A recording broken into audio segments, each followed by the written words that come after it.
So if you're a critic of sex ed, you know that people like to say, read the curriculum. But have you seen this thing? It is huge. Fortunately, I have somebody here who can help us understand it.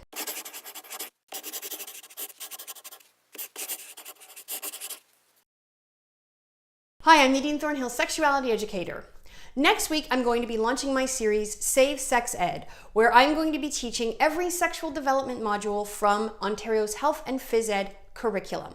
But before we get into the project, it is important for us to understand what exactly is in the curriculum. So down below, I will have a link to both the grade 1 through 8 curriculum and the grades 9 through 12 curriculum for anyone who wants to read it.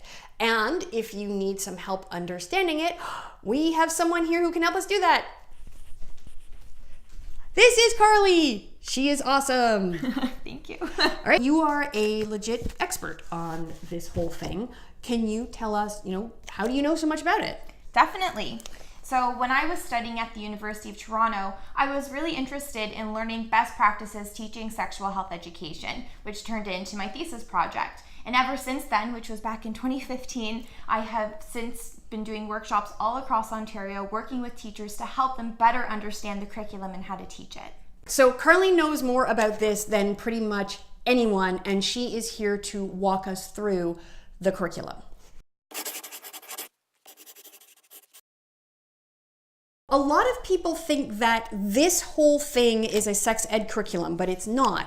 This is the health and physical education curriculum, and sex ed is just one part of it, right? Exactly. So in the curriculum document itself, it's actually called Human Development and Sexual Health. So it's not just sex ed as we often talk about it, but it's more about development and healthy growth.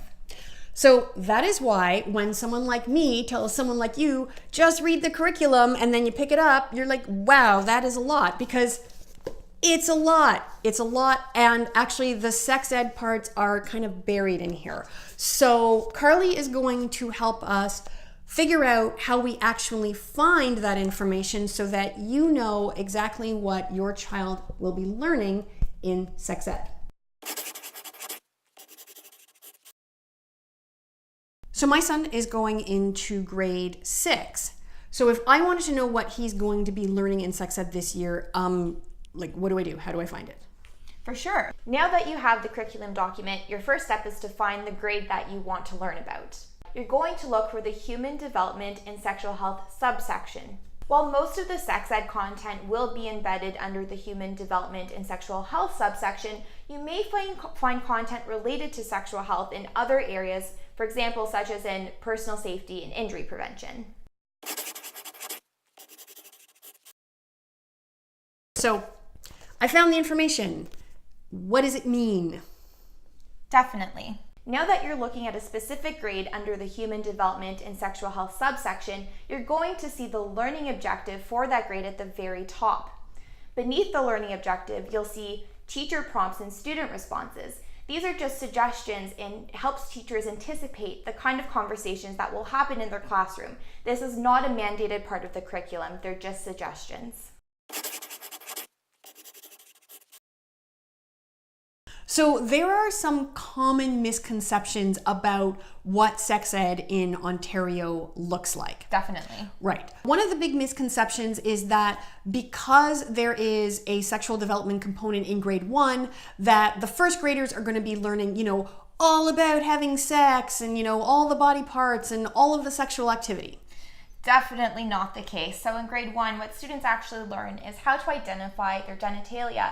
And the reason why it's included in the curriculum is really for safety purposes. So in case a student experiences sexual violence, they can identify which parts of their body are being violated. Mm-hmm.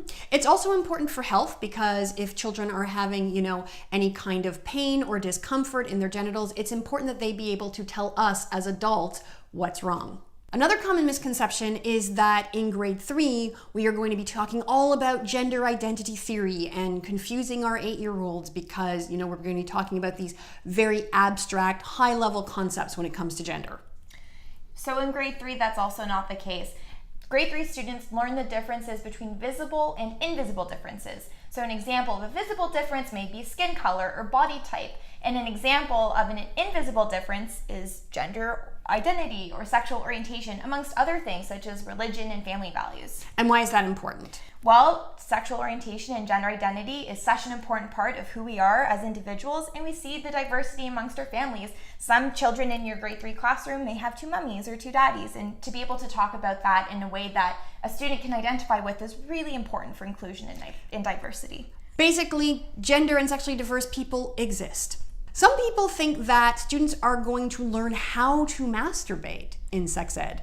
That's never the case. In sexual health in Ontario, we never teach students how to engage in a behavior. So in grade 6, with this example, masturbation appears at the teacher prompt to help teachers anticipate some of the questions they may ask their students within the context of building healthy relationships in the future and understanding the changes that occur during puberty.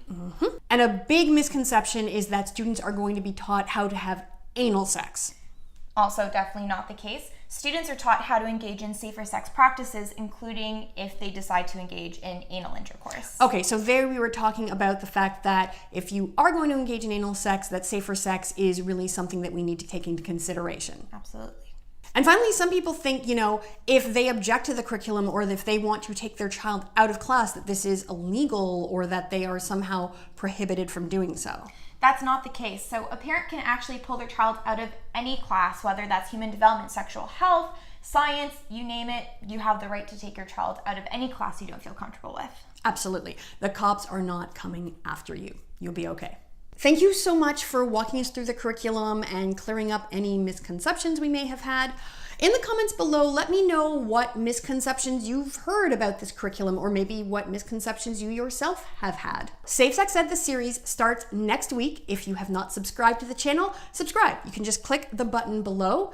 I will also have Carly's information down below if you want to work with her or engage with her. She is amazing. That's all for now. I hope you have a great day, and I will see you soon. Bye. You can help me continue creating free sex ed content by supporting me on Patreon. For as little as $3 a month, you'll get access to all sorts of goodies. So head on over to patreon.com/Nadine Thornhill or click the link down in the description below.